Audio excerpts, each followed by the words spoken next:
Titan sir पहला नाम है, जैसे नंबर्स मैंने आपको बताए, नंबर्स अच्छे आए हैं, उसके बाद 1.5% के आसपास की मजबूती है।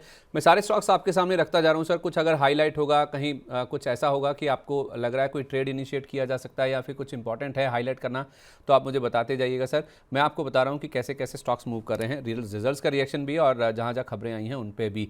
तो 1.5% के आसपास की मजबूती आपको टाइटन के स्टॉक में नजर आएगी। टाइटन में आज जो हाई लगा है वो है 4,378 का, जो कि इसका 52 वीक हाई भी है और इसका ऑल टाइम हाई भी है। तो नए ऑल टाइम हाई पर स्टॉक पहुंचा है, 1.5% के आसपास की मजबूती है। नंबर्स के बाद आप देखेंगे तो आयशर मोटर्स, नंबर्स इनके अच्छे हैं, मैंने जैसे कहा मार्जिन इंप्रूव हुए हैं, तो इतना ज़्यादा चलने के बावजूद भी आप देखिए 5.5% के आसपास का और आपको आयशर मोटर्स के स्टॉक में आज के सेशन में दिखेगा। अपोलो हॉस्पिटल भी नंबर दमदार हैं, 4% के आसपास की मजबूती है। और ब्रिटानिया में भी 17% मुनाफा बढ़ा है, बाजार ने पसंद किया है कि मार्जिन इंप्रूव होकर आए, 4% के आसपास की तेजी आपको इस स्टॉक में भी नजर आएगी।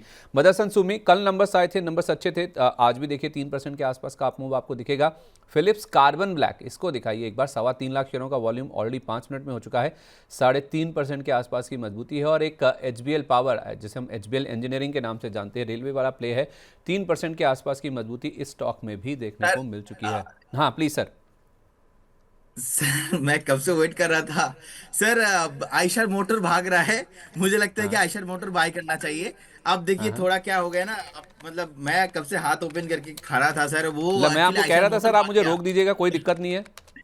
ओके, देखिए आयशर मोटर पे ऑल टाइम हाई पे आ चुका है एंड मुझे लगता है कि ये रैली कंटिन्यू होना चाहिए। 7,790, 7,790 ऑन द वे। उसके बाद एक बार लग रहा है कि 7,950 तक जाने के लिए रेडी हो सकता है, लेकिन बाय करने का सलाह रहेगा थोड़ा नीचे, क्योंकि अभी ठीक है। शॉर्ट टाइम में ना भागा है। एक बार 7,690, 7,680 इस रेंज पे मिलता है तो आप बाय कीजिए। एंड उस रेंज पे अभी था, थोड़ा अभी डेट का थोड़ा बहुत ऊपर आ चुका है। एक बार नीचे खरीदिए 7,790, क्योंकि ये फ्यूचर में भी है, एंड 7,950 तक, एंड 8,000 जाने के लिए रेडी हो रहा है। रिजल्ट भी अच्छा था, होल्ड भी कर रहा है, तो बाय करना चाहिए।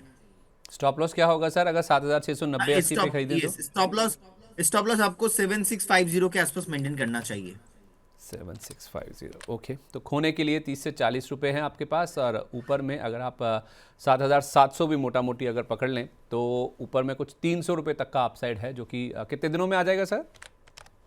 सर ये 1 से 2 दिन में आना चाहिए, और अगर आज ही आता है पहला टारगेट, थोड़ा बहुत प्रॉफिट बुक भी करना चाहिए।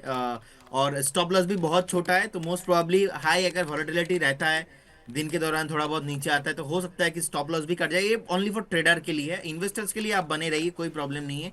मैं तो इन्वेस्टमेंट व्यू से और भी ऊपर प्राइस देखता हूँ, लेकिन ट्रेडिंग व्यू से ये कॉल है। नहीं, 8,000 का लेवल कब तक आ जाएगा? 8,000 का लेवल भी आपको 2-4 दिन में आना चाहिए। जिस तरीके का ट्रेंड है, ऑल टाइम हाई इसमें है संदीप जी, ये हम नहीं बोल सकते कि 2 दिन में आएगा, 3 दिन में आएगा, हो सकता है 4 दिन भी ठीक है। लग जाए, लेकिन व्यू पॉजिटिव ही है। ठीक है, ओके। मैं ना आपसे एचबीएल इंजीनियरिंग के बारे में डिस्कस कर रहा था सर। अब एचबीएल इंजीनियरिंग में क्या हुआ है सर, इनका ना एक वो कवच वाला ऑर्डर नहीं इनको मिला था, दूसरी कंपनी को मिल गया था, आई थिंक जेडब्ल्यूएल या किसी और कंपनी को मिल गया था।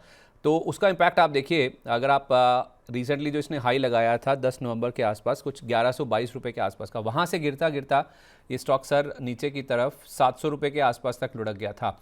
अभी एक महीने का चार्ट दिखाइए, 700 से सर ये 800 रुपये के आसपास आ गया, करीब 100 रुपये के आसपास का अप मूव आ गया। लेकिन कहाँ से गिरना शुरू हुआ था? 1122 रुपये से। तो सर वो 1122 वाला 800 पे मिल रहा है, वो ज़्यादा फोकस करें, या फिर 706 वाला आपका जो इसने लो बनाया था रिसेंटली वो 808 पर आ गया, उस पर ज़्यादा फोकस करें? देखिए मुझे लगता है कि HBL engineering Sandeep ji again एक बाउंस बैक पुल बैक दिखा रहा है, आपको बने रहना चाहिए। अगेन 900 प्लस जाने के लिए रेडी हो रहा है। और इस बीच एक कॉल देना चाहता हूँ, कंपनी का नाम है Sansera engineering limited. Sansera engineering limited को करेंट जोन से बाय करना चाहिए। मुझे लगता है कि यहाँ पे बहुत ही तगड़ा वाला ब्रेकआउट आया है और चलेगा। पहला टारगेट आपको यहाँ पे 2250 के आसपास होना चाहिए। देखिए टारगेट बहुत लंबा है, छोटा मोटा टारगेट नहीं है, बहुत लंबा है।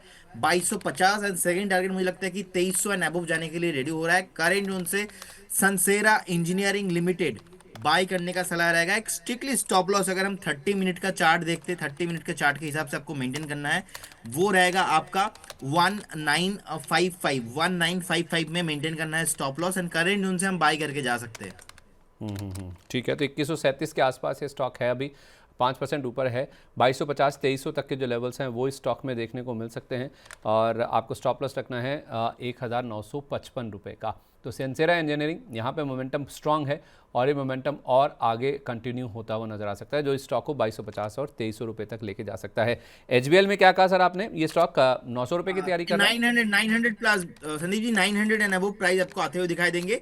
और एक बार ना देखिए, अभी 7786 का हाई लगा है आइशर में, तो एक बार पार्शल प्रॉफिट बुक करके जाइए। जिनका भी छोटा मोटा एक दो दिन का ट्रेड था, एक बार पार्शल प्रॉफिट बुक करके जाइए। सेकंड टारगेट के लिए ओपन रहेगा क्योंकि बहुत फास्ट रैली हो रहा है।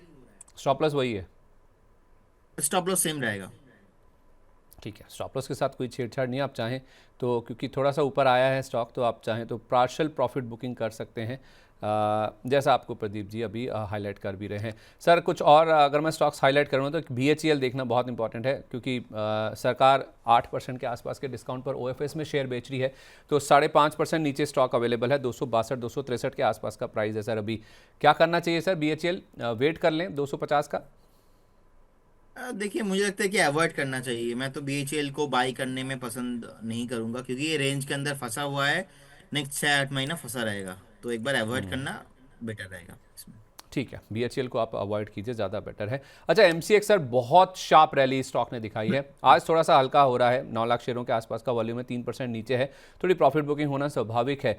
और लंबी चलेगी ये प्रॉफिट बुकिंग? थोड़ा वेट कर लेना कि किसी को फ्रेश बाय करना है, या जिसके पास है भी उसके लिए भी राय दीजिए। संदीप जी, मुझे लगता है कि एक बार वेट कर लेना चाहिए क्योंकि जिस तरीके का चार्ट है और एक तरफा रैली भी हुआ है, और गोल्ड सिल्वर में भी हमने देखा, ओवरऑल कमोडिटी में एक तरफा रैली हुआ है, तो एक बार प्रॉफिट बुकिंग तो बनता है। मैं एक्चुअली करेंट जोन से ना, जब नीचे गिरेगा बहुत तेजी के साथ नीचे आ सकता है। अब इनका जी। सबका जब रिजल्ट आएंगे, रिजल्ट भी अच्छा आपको आते हुए दिखाई देंगे, लेकिन 2000 से पहले तो एक बार नहीं खरीदेंगे। करेंट जोन से 400 पॉइंट का अगर करेक्शन मिलता है, देन मैं बाय करने में इंटरेस्टेड हूँ, लेकिन अभी एक बार अवॉइड ही करना चाहिए।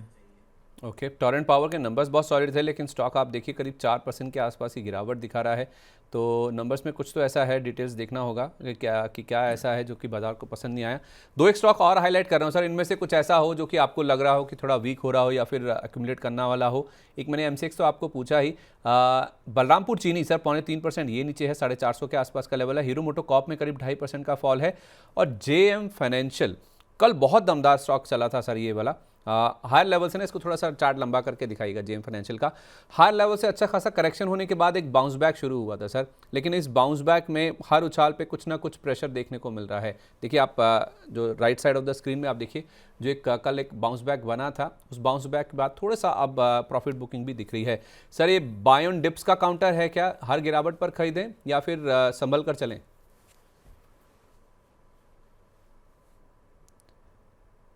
आपकी आवाज़ नहीं आ रही है Pradeep sir. So sorry sir. देखिए, अभी एक मुझे लगता है कि ऊपर से थोड़ा बहुत जिस तरीके से चार्ट पैटर्न खराब हुआ है, उसके बाद कोई भी सपोर्ट है तो पुल बैक नहीं सस्टेन हो रहा है। सो मुझे लगता है कि एक बार अवॉइड करना चाहिए, फ्रेश बाय नहीं करना चाहिए। फ्रेश बाय इस पे ना 180 190 के ऊपर ही करूंगा, लेकिन अभी तो नहीं करना चाहिए क्योंकि एक बार स्टॉक ऊपर से हल्का हुआ है, उसके बाद रैली या तो सपोर्ट लेने के बाद भी वो रिकवरी नहीं हो रहा है। मैं ज्यादा अभी बाय करने में ऐसे स्टॉक्स में कंफर्टेबल हूँ जो रिसेंट फॉल हुआ मार्केट में, वो फॉल पूरा रिकवरी है या तो ऑल टाइम हाई के आसपास है, क्योंकि यहाँ पे नेक्स्ट लीडर बनने जा रहा है। यही स्टॉक नेक्स्ट लीडरशिप करेगा। मैं बहुत ठीक है। कॉन्फिडेंट था अशोक लीलैंड को लेके, अशोक लीलैंड ऊपर आया, मैं बहुत ही कॉन्फिडेंट था टाटा स्टील को लेके, टाटा स्टील ऊपर आया। तो ऐसे स्टॉक्स में पैसा बनेगा। मुझे लगता है कि जेम फिनेंशियल्स को एक बार तो अवॉइड करना चाहिए अभी। ठीक है। अच्छा, एक स्टॉक जो कि सर अवॉइड नहीं हो रहा ना, मैं सिर्फ इसका 1 महीने का चार्ट आप देख लीजिए, बल्कि पिछले 3 दिन का ही मूव देख लीजिए, वो है मदरसन सुमी का, जिसे हम संवर्धन मदरसन के नाम से भी जानते हैं, कुछ लोग इसे मदरसन सुमी कह रहे हैं सर। 3 दिन में ही 118 वाला ये स्टॉक जो है सर, वो 135 रुपये के पार आ गया। तो 118 वाला 135 का मतलब आप ये समझिए कि इसमें ऑलमोस्ट 10% से ज़्यादा का मूव ऑलरेडी देखने को मिल चुका है सर। संवर्धन मदरसन में नंबर्स अच्छे आए थे, उसके बाद पूरा मोमेंटम बनता हुआ दिखा है। जो आप right side of the screen में ऐसे देख रहे हैं ना स्पाइक्स, ये अच्छे नंबर्स की बदौलत है सर। इसमें ना बहुत सारे सवाल आते हैं, मैं इसलिए ये स्टॉक आपसे डिस्कस कर रहा हूँ। और अपसाइड है या फिर जिनके पास हैं, चाहे ऊपर चाहे नीचे, मुनाफा वसूली कर लें या फिर निकल जाएं स्टॉक से? सर देखिए, मुझे लगता है कि कहीं ना कहीं जिस तरीके का चार्ट है, एक बार बने रहना चाहिए। 135 135.20 के आसपास का प्राइस चल रहा है। एक ना रेसिस्टेंस है, जो रेसिस्टेंस मुझे दिखाई दे रहा है ऑलमोस्ट 142 143 में। अब 142 143 के आसपास यहाँ पे थोड़ा बहुत पार्शियल प्रॉफिट बुकिंग हो सकता है, लेकिन अगर 145 146 इसके ऊपर सक्सेसफुली एक हफ्ता क्लोजिंग हो जाता है नेक्स्ट सर, इसमें मुझे लगता है कि 200 एंड अबव प्राइस आपको आते हुए दिखाई दे सकता है। तो इसे हाई पॉसिबिलिटीज है इसमें, तो अभी तो फिलहाल होल्ड करने का सलाह रहेगा।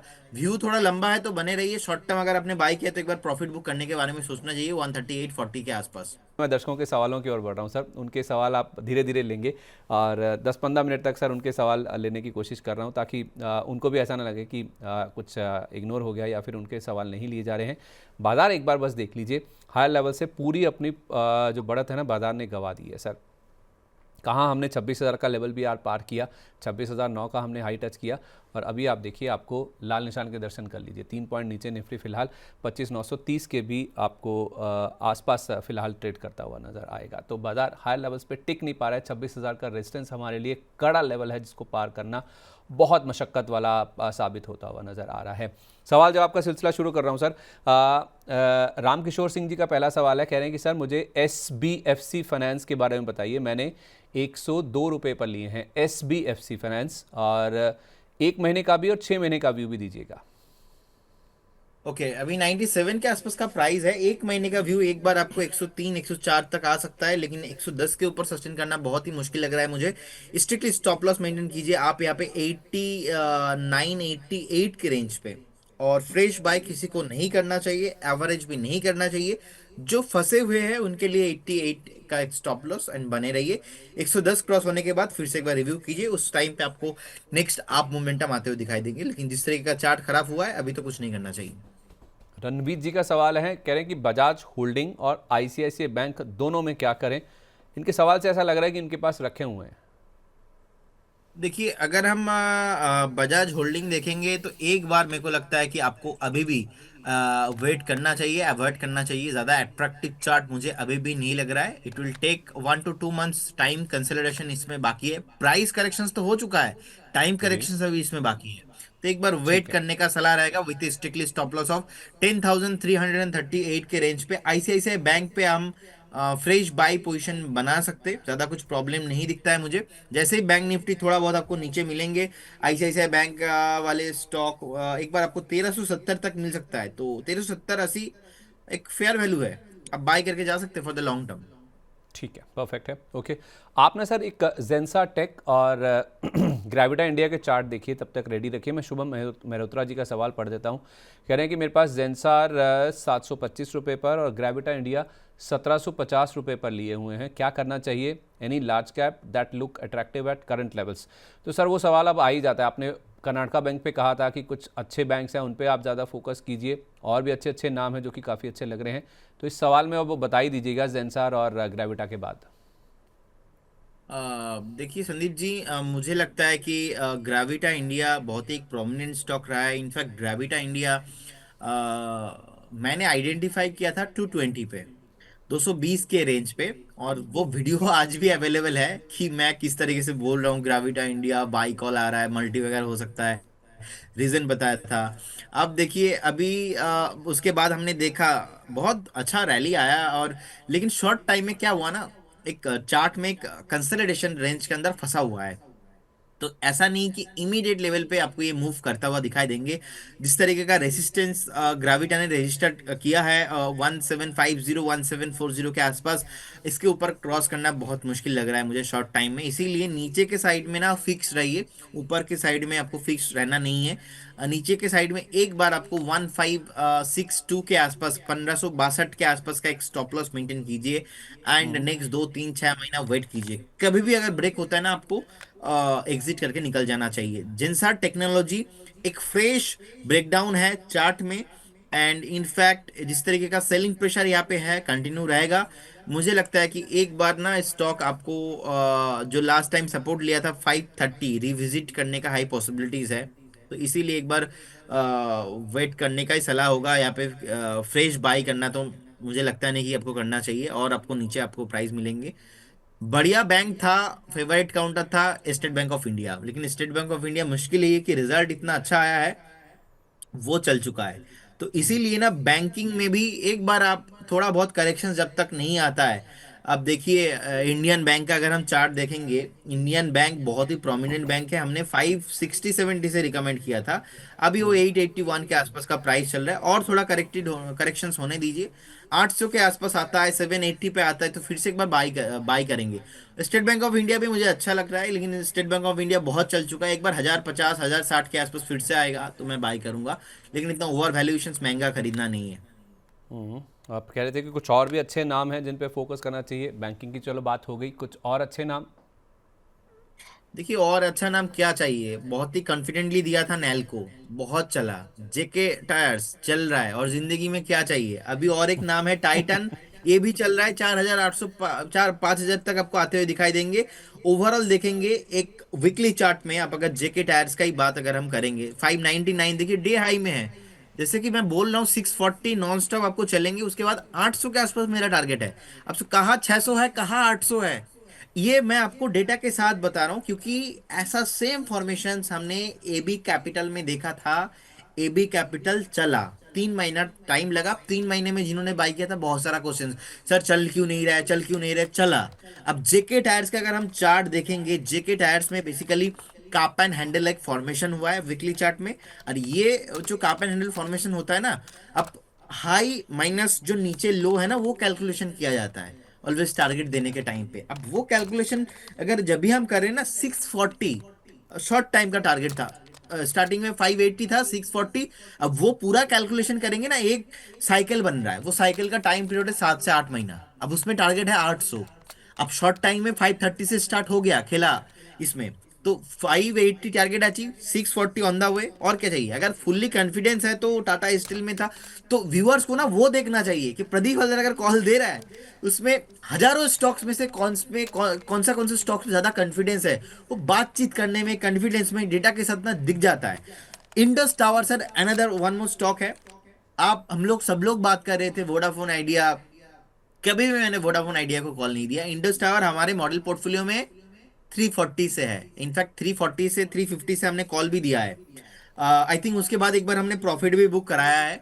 अभी इंडस टावर 460 के रेंज पे चल रहा है। जैसे ही ये 460 को होल्ड करेगा ना 1-2 हफ्ता, अब टेलीकॉम मिनिस्ट्री का स्टेटमेंट देखेंगे, गवर्नमेंट चाहता नहीं कोई भी पर्टिकुलर एक जियो या तो भारती एयरटेल या तो वोडाफोन आइडिया का मोनोपोली हो जाए, क्योंकि ऑलरेडी हमने एविएशन सेक्टर में देखा है इंडिगो के साथ क्या प्रॉब्लम है। तो इसीलिए जिस तरीके का ब्रेकआउट आया है इंडस टावर में, मुझे लगता है कि नेक्स्ट 530 550 तक आपको आते हुए दिखाई देंगे। तो ऐसे कुछ स्टॉक्स में फोकस रखिए और पैसा बनाइए। तो एक सर जेके टायर हो गया, एक आपने नाल्को बताया, और तीसरा नाम सर इंडस टावर्स हो गया। इन पे ज़्यादा फोकस करें हैं? नाल्को में सर और कुछ बचा नहीं है अभी, नाल्को लॉन्ग टर्म के लिए, नाल्को तो अभी चल चुका है और भी चलेंगे, इट विल टेक टाइम। बाकी अभी जेके टायर्स का टाइम है और इंडस टावर का भी टाइम है। ये देखना जेके पड़ेगा कि आप टायर, बाई कहाँ पे कर रहे हो ना, ऊपर में बाई करेंगे तो रिस्क रिवॉर्ड रेशियो फेवरेबल नहीं होगा ना। ठीक है, ओके। इंडस टावर्स आप 530 कह रहे हैं ना, 530 से 560 तक? इंडस टावर एक सेकेंड देखने दीजिए एक बार। इंडस टावर, इस इंडस टावर में पैटर्न फॉर्मेशन हो रहा है 460 के ऊपर होल्ड करने में, आपको मोटा मोटा आपको 500 एंड अबव प्राइस आते हुए दिखाई देंगे। जैसे ही 500 अबव होता है, एक बार आपको ट्रेलिंग करना चाहिए उस टाइम पे कंटिन्यूअसली, क्योंकि ये 460 होल्ड करता है कि नहीं एक बार देखना पड़ेगा। 460 होल्ड करने के बाद आपको ना 495 500 तक टारगेट मिलेंगे, उसके बाद फिर से एक बार रिव्यू करना चाहिए। ठीक है, तो पहला आप 500 रुपये तक का टारगेट लेके चल सकते हैं, 495 तक का। 460 पे अगर सर कोई लेता है अभी 500 के लिए, तो स्टॉप लॉस कहाँ रखे? 460 के ऊपर अभी नहीं लेना, it will take some time, थोड़ा 1-2 दिन देखिए आप 460 के ऊपर होल्ड कर रहा है कि नहीं। अगर होल्ड करता है देन आप 420 के एक रेंज पे स्टॉप लॉस मेंटेन कीजिए with target of 495, and again 495 के ऊपर आपको ट्रेलिंग करते रहना चाहिए। ठीक है, तो 460 के ऊपर सस्टेन करे, टिके 1-2 दिन, उसके बाद बुलिश मोमेंटम का एक इंडिकेशन मिल जाए तो आप इंडस टावर्स को खरीदिए। फिर आपका पहला टारगेट 500 का होगा, उसके बाद फिर आप रिव्यू कर सकते हैं। वैसे स्टॉक 530 560 तक जा सकता है, लेकिन 495 500 के आसपास एक बार आपको रिव्यू जरूर इस स्टॉक को कर लेना चाहिए। ठीक है, परफेक्ट है। और सवाल जो हम तक पहुंच रहे हैं ना सर, उसमें आशु कुमार जी कह रहे हैं कि सर मैं फ्रेश बाय करना चाहता हूं लॉन्ग टर्म के लिए, यानी कि 1 साल से ज़्यादा के लिए। कुछ एक स्टॉक्स इन्होंने आइडेंटिफाई किए हैं सर। एक है गणेश हाउसिंग, इसको देखिए। दूसरा FIAM इंडस्ट्रीज़, FIEM, इसके शायद आज नंबर्स भी आने वाले हैं। तीसरा नाम है एस्टर DM का, और चौथा MCX, जो मैं अभी पहले आपसे बात कर भी चुका हूँ। तो क्या इन लेवल्स पर, यानी कि करंट मार्केट प्राइस पे, ये जो स्टार स्टॉक्स इन्होंने आइडेंटिफाई किए हैं, क्या खरीदे जा सकते हैं या फिर डिप का इंतज़ार करें? सर एक भी स्टॉक खरीदना नहीं है। गणेश हाउसिंग तो मैं एक्चुअली नाम ही पहली बार सुना, और मैं चार्ट जाके अभी देख रहा हूँ। सर ये लगातार नीचे आ रहा है, और भी आपको नीचे आते हुए दिखाई देंगे। और फिल्म इंडस्ट्री सर, अभी मुझे लगता है कि ये पर्टिकुलर स्टॉक अट्रैक्टिव है, इसको आप बाई करके जा सकते हैं। इसमें कोई प्रॉब्लम नहीं है। 3,400 500 तक आपको मिलेंगे। और Aster DM health care sir अभी भी एक बार अवॉइड करना चाहिए, क्योंकि थोड़ा बहुत मेरे को लगा कि जिस तरीके का सेलिंग प्रेशर है, सेलिंग प्रेशर के बाद थोड़ा बहुत ये इस पे पुल बैक आ रहा है, लेकिन ये पुल बैक सस्टेन नहीं होगा। सस्टेन 612 के ऊपर सस्टेन होगा। तो इसीलिए ना एक बार अवॉइड करना बहुत इंपॉर्टेंट रहेगा अभी। अच्छा, ठीक है, परफेक्ट है। बाकी नाम तो आपने बताए जहां पर फोकस करना चाहिए या फिर खरीदारी करके चलना चाहिए। एक मोहम्मद रफ़ीक जी का सवाल है, कह रहे हैं कि आप मेरा सर सवाल। बाकी ना मैंने नहीं बताया। ये एंकर का एक कला है, वो मेरे से निकाल के लेते, वो हर किसी से लेते, नहीं तो ये नहीं आपका सर, सर बाकी एक बाकी से मेरा मतलब है JK टायर और इंडस टावर्स, यहाँ पे आप खरीदारी कीजिए, राइट? जी जी जी जी जी बिल्कुल। हाँ, ठीक है। जहाँ ना है वहाँ ना है, तो कहाँ हाँ है वो भी तो बताना हमारा काम है ना सर। तो आप तो अपना काम बाखूबी कर रहे हैं कि यहाँ ना है, इसको अवॉइड कीजिए। कहाँ लेना है, कौन नॉन स्टॉप वहाँ तक चला जाएगा, फिर उसमें खरीदारी करें, ये भी तो बताना पड़ेगा ना सर। तो जिसको हम कह रहे हैं कि आपने जो 4 स्टॉक्स आइडेंटिफाई कर रखे हैं वो नहीं लेने, तो फिर क्या लेना है वो भी तो बताना पड़ेगा ना सर। तो इसलिए जी बस, जी और जी कोई ऐसी बिल्कुल बात सर। नहीं है। मोहम्मद रफ़ीक जी सर थोड़ा अपना मायूस लग रहे हैं और थोड़ा अपना गुस्सा दिखा रहे हैं, अपना थोड़ा सा नाराज़गी दिखा रहे हैं। कह रहे हैं कि आप मेरा सवाल नहीं लेते हो आजकल। आप दोनों शो में, आपके दोनों के शो में सवाल डाला था बट नहीं लिया। हो सकता है सर कल अवॉइड हो गया हो, टाइम ना मिला हो, या फिर ऊपर नीचे हो गया हो। अच्छी बात है कि आपने अपना सवाल डाला है अभी। सर इनके पास किटेक्स है 231 पर, पराग मिल्क है 352 पर, नैटको फार्मा 873 का रखा हुआ है। व्यू और एंट्री लेवल बताइए विमता लैब का, GMDC का। तो सर 3 शेयर रखे हुए हैं, उनके लेवल मैंने आपको बताए हैं, किटेक्स, पराग मिल्क और नैटको फार्मा। और 2 स्टॉक से और लेना चाहते हैं, एंट्री के लिए आपसे पूछ रहे हैं, विमता लैब और GMDC। ओके, देखिए विमता लैब पहले मैं स्टार्टिंग में बता देता हूँ, अभी तो 469 के आसपास है। अभी आपको लेना नहीं है, क्योंकि शार्प एक नीचे आया था। नीचे आने के बाद एक पुल बैक हो सकता है 540 तक, लेकिन एक बार ना आपको ये कंफर्ट नहीं आ रहा है, सो कहीं कहीं ना कहीं तो मुझे लगता है कि एक बार आपको वेट कर लेना चाहिए। ऐसे स्टॉक्स में फोकस मत कीजिए। अगेन क्लियर कट स्टेटमेंट है, ऐसे स्टॉक्स में इन्वेस्ट कीजिए जहां पे अभी नेक्स्ट लीडर बनने वाला है, जहां पे एक weekly monthly and daily chart में ब्रेकआउट है, क्योंकि पैसा ज्यादा वहां पे शिफ्ट होगा। कल आपने न्यूज देखा ना, जो गोल्ड ETFs वगैरह है, यहाँ पे इतना हजारों करोड़ों का इन्वेस्टमेंट अभी आ रहा है। तो जहां पे पैसा आ रहा है, यहाँ पे इंक्रीज होने का चांसेस है। स्टॉक मार्केट पे, इक्विटी मार्केट में ना, आपको you have to very clear about that कि what is small cap, mid cap, large cap, तीनों पे आपको कंपैरिजन करना है। अभी स्मॉल कैप मिड कैप में ज्यादा आपको हा हा नहीं बोलना है। अभी स्मॉल कैप मिड कैप के लिए टाइट सिचुएशन है। हम पॉजिटिव है मार्केट में, लेकिन इसके मतलब ये नहीं कि तुरंत पैसा डालना है। बहुत ही स्टॉक सिलेक्शन करना पड़ेगा आपको। GMDC सर आपने बताया 595 का प्राइस चल रहा है, मुझे लगता है कि GMDC को आपको बाय करना चाहिए, क्योंकि जिस तरीके का ओवरऑल ये सेक्टर को लेके मूव एक न्यूज अभी भी चल रहा है, मुझे लगता है कि आपको डेफिनेटली पोजीशन बिल्ड करना चाहिए। और सर आपने स्टॉक बताया वो है नेटको फार्मा, वो है 850 के रेंज पे। अभी हम नेटको फार्मा अवॉइड ही करेंगे, बाय नहीं करेंगे। जिस दिन ये 1,000 के ऊपर क्रॉस करेंगे ना, हम बाय करेंगे। उसमें से आपको 1350 1400 के आसपास का फ्री रैली मिलेगा, लेकिन उससे पहले बाय करेंगे। कंसोलिडेशन रेंज के अंदर आप फंसे रहेंगे, अल्टीमेटली पैसा नहीं बनेगा। ओके सर, आपने बताया किटेक्स गारमेंट्स 195 के रेंज पे चल रहा है, अवॉइड करना है, क्योंकि मल्टीपल रेसिस्टेंस 220 215 के रेंज पे है, तो इसीलिए एक बार अवॉइड करने का सलाह रहेगा। सर आपने बताया परक मिल्क फूड, अभी 237 के आसपास का प्राइस चल रहा है। इसको भी मेरे को लगता है कि स्ट्रिक्टली स्टॉप लॉस मेंटेन करना चाहिए 226 पे। 226 will be your stop loss, and आप एक बार आप स्टॉप लॉस मेंटेन कीजिए। फ्रेश बाय नहीं करना है, क्योंकि लगातार वीकली चार्ट पे, डेली चार्ट में एंड मंथली चार्ट पे एक कंटिन्यूअसली सेलिंग प्रेशर है। अगर हम 200 DA में भी देखेंगे, 262 पे ब्रेक हो चुका है। इनफैक्ट 100 जो एक्सप्लेनेशन मूविंग एवरेज प्राइस है 277 के आसपास का प्राइस था, वहां से नीचे आया है। तो जब तक अंटिल द अगेन क्रॉस 280 इसमें कुछ भी मोमेंटम पॉसिबल नहीं होगा जी। ठीक है, ओके, परफेक्ट है। तो सारे स्टॉक्स आपने बता दिए हैं। आई होप रफ़ीक जी, आपका सवाल का जवाब भी आपको मिल गया होगा और शायद आपकी नाराज़गी भी दूर होगी कि आपका सवाल नहीं लिया जाता है। ऐसे कोई डिलिबरेट अटेम्प्ट नहीं है सर कि आपका सवाल नहीं लेना है। हो सकता है मिस हो गया हो, तो थोड़ा माफ़ कर दीजिए सर कि गलती हो गई। ऐसा नहीं है कि आपका सवाल हम नहीं लेना चाहते। मेरी तो प्रतिबद्धता है सर, हमारा कमिटमेंट है ऑन मनी 9 की। अगर आप हमारे प्राइम मेंबर हैं तो आपके सवाल लेना हमारी प्रतिबद्धता है। चलिए, मीता गाड़िया जी, काफ़ी दिनों के बाद इनका सवाल आया है। इन्होंने अपना नाम भी हमें बताया था कि एग्जैक्टली नाम क्या है, क्योंकि ये गादिया मीता के नाम से इनकी आईडी है, लेकिन इनका नाम है मीता, मीता गढ़िया करके इनका नाम है। कह रहे हैं कि sir good morning, Tata steel 195 की बाइंग है, तो क्या प्रॉफिट बुक करें या फिर अभी बने रहें? अभी बने रह सकते, टाटा स्टील में तो फ्रेश रैली स्टार्ट हुआ है, होल्ड कीजिए, बने रहिए। अगेन 240 एंड अबव प्राइस आते हुए दिखाई देंगे। अच्छा, सानवी बहुत सावंत बार जी कह रही रिकमेंड हैं। किया sir Tata steel. Tata steel बहुत बार रिकमेंड किया है हमने, 178 180 के रेंज पे। अच्छा एकदम अच्छा। मतलब चिक चिक के बताया कि ले लो टाटा स्टील ले लीजिए। ठीक है, सो अभी ऊपर भागेंगे टाटा स्टील।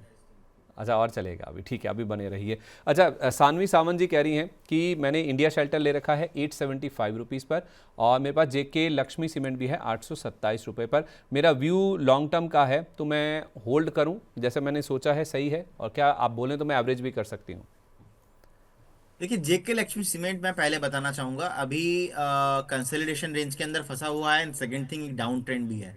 लेकिन इतना नीचे आया है, ज्यादा नीचे एक्सपेक्ट नहीं कर रहा हूँ। 673 तक, 665 तक मैक्सिमम आ सकता है।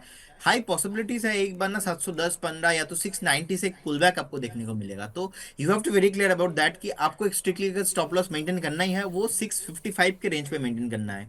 तो एक बार वहां पे मेंटेन कीजिए, बने रहिए। फ्रेश बाई एप्लीकेबल नहीं होगा, क्योंकि चार्ट ऊपर आने में, इसको फिर से जिंदा होने में it will take few months time लग जाएगा। और एक स्टॉक बताया आपने, कौन सा सर? जेके लक्ष्मी सीमेंट था सर एक, मैं उस सवाल से आगे आ गया सर, मैं अब उससे थोड़ा मेरे लिए मुश्किल हो जाएगा सर। अच्छा, ये इंडिया शेल्टर अच्छा, और 875 एक वाला हमारी टीम इंडिया ने इंडिया सर शील्डर, बता हाँ दिया। हाँ हाँ, यस यस यस, 753 के आसपास।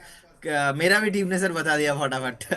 तो 753 के आसपास का प्राइस चल रहा है, एंड मुझे लगता है कि एक बार ना यहाँ पे भी आपको फ्रेश बाय नहीं करना चाहिए। उछाल में सेल ऑन राइज भी होना चाहिए, फ्रेश बाय नहीं करना चाहिए। मेरा फोकस इस बात पे है कि ज़्यादा से ज़्यादा सवाल ले लिए जाएं। समदन मदरसन पे फिर से सवाल आया, ये हम ऑलरेडी ले चुके हैं। एक सर भारतीय एयरटेल पे बिलीव नाम के हमारे दर्शक थे, उनका सवाल था। अब आप इंडस टावर्स कह रहे हैं सर, तो एक पूरा 360 डिग्री कवरेज आया था टेलीकॉम स्टॉक्स को लेकर कि वोडाफोन आइडिया पे ना है, इंडस टावर्स पे हाँ है, तो क्या उसमें भारतीय एयरटेल में एक और नाम जोड़ देता हूँ सर, इसमें भारतीय हेक्साकॉम? जी बिल्कुल, भारतीय एक्सा का मेरे तरफ से हाँ है, भारतीय एयरटेल हाँ है, इंडस टावर हाँ है, लेकिन वोडाफोन आइडिया को हाथ लगाना नहीं है। बार बार मैं साल भर वही बताया, अगर कोई वोडाफोन आइडिया ना खरीद के इंडस टावर ही खरीद लेते तो भी बहुत अच्छा खासा प्रॉफिट में चले जाते। तो मेरे को लगता है कि एक बार क्या है ना सर, जैसे कि आपका फोकस है, आप मैक्सिमम कमेंट्स ले लो, लोगों का क्वेरी सॉल्व कर दो। मेरा फोकस है एटलीस्ट मेरे तरफ से मैं क्वालिटी दे दूं इन्वेस्टर्स को, क्योंकि आप चाहे मेरे को चलिए। कुछ भी बताओ, मैं तो हाँ बोलने वाला नहीं हूँ अगर चार्ट अच्छा नहीं लग रहा है। क्योंकि अल्टीमेटली मैं जाऊंगा डेटा के साथ ही, मैं डेटा के बिना कुछ नहीं बताऊंगा। वही इसीलिए है, आप देखेंगे एक एक घंटे के शो में 60-70% ऑफ द टाइम मैं डिने करके, ना करके बोल रहा हूँ कि नहीं लेना है, चाहे वो इंडेक्स में ऐड हो जाए ना हो जाए, कुछ भी हो जाए। चार्ट में जब तक नहीं आएगा ना, अल्टीमेटली नेक्स्ट मूव पॉसिबल नहीं है। सो इसीलिए ना, क्या होता है, लोगों ने सर इतना प्यार दिया, और ओवर द टाइम क्रेडिबिलिटी लोगों ने देखा है, ओवर द स्क्रीन के टाइम देखा है। तो इसीलिए हाँ बोलने में मुझे डर लगता है कि मैं हाँ बोलूंगा, मुझे सुन के बहुत दो लोग ले लेंगे और इन्वेस्ट कर देंगे। इसीलिए व्यू अच्छा रखिए, अभी शॉर्ट नहीं करने का, अच्छा पॉजिटिव रखिए, लेकिन वो थोड़ा आपको डाइवर्सिफिकेशन करके पोर्टफोलियो लेना पड़ेगा।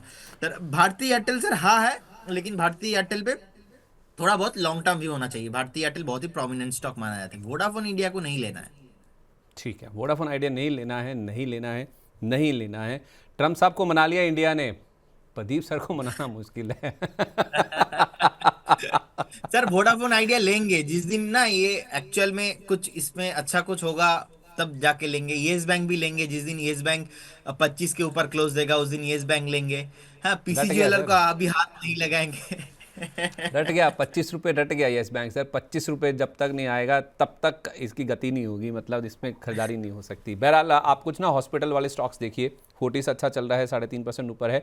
अपोलो हॉस्पिटल और एनएच नारायण हृदयालय दिखाइए। अभी मेरे पास महेश सर का मैसेज आया, महेश ओझा जी का, कह रहे हैं कि मैंने दोनों स्टॉक्स बताए थे, बहुत अच्छा कर रहे हैं। अपोलो हॉस्पिटल के तो नंबर बहुत शानदार आए हैं, ये स्टॉक 5% ऊपर है। और इस नंबर के दम पर आप देखिए हॉस्पिटल स्टॉक्स, चाहे वो नारायण हृदयालय हो या फिर फोर्टिस हेल्थ केयर हो, इनमें हम देख रहे हैं कि आज ज़बरदस्त मूव बनता हुआ दिख रहा है। तो हॉस्पिटल स्पेस में हाल फिलहाल अच्छा करेक्शन होने के बाद कुछ अच्छे मूव्स बनते हुए नज़र आ रहे हैं। और कुछ स्टॉक्स जो आपको रेकमेंड किए गए थे महेश सर की ओर से, उनमें एक्शन काफ़ी अच्छा देखने को मिल भी रहा है। चलिए, बहुत सारे सवाल हमने ले लिए, जल्दी से प्राइमरी मार्केट वाला एक्शन जरा समझ लेते हैं।